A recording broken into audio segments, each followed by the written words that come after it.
Australia's Victoria extends Melbourne COVID-19 lockdown for second week. Israel sees probable link between Pfizer vaccine and myocarditis cases. Russia detains prominent opposition politician in widening crackdown. Explainer: the cost of having a child in China.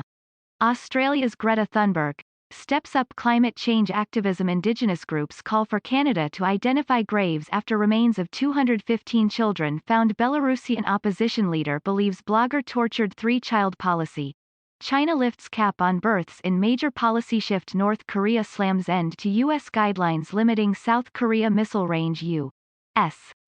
spied on Merkel and other Europeans through Danish cables. Broadcaster Drew S.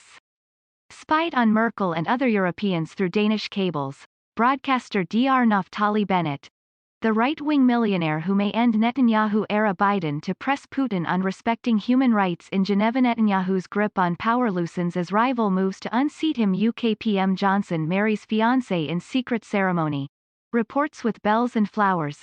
Hungary marks anniversary of Danube boat disaster. Gaza. Cairo.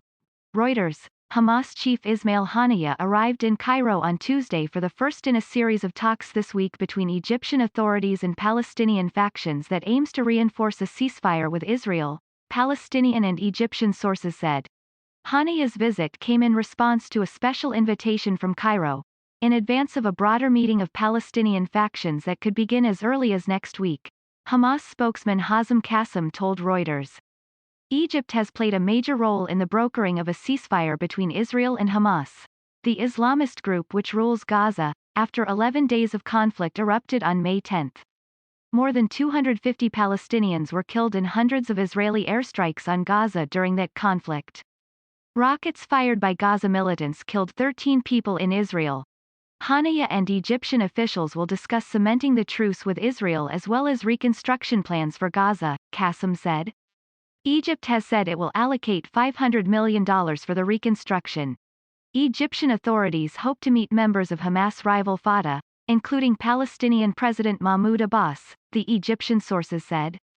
Fatah controls the West Bank. Egypt has tried in the past to foster cooperation between Palestinian factions that is seen as crucial to any wider efforts to promote peace in the region. A delegation from Fatah led by Jibril Rajoub is expected in Cairo in the coming days, a Palestinian official said. Reporting by Nidal Al-Mughrabi and Ahmed Mohamed Hassan. Writing by Nafisa El-Tahir. Editing by Gareth Jones.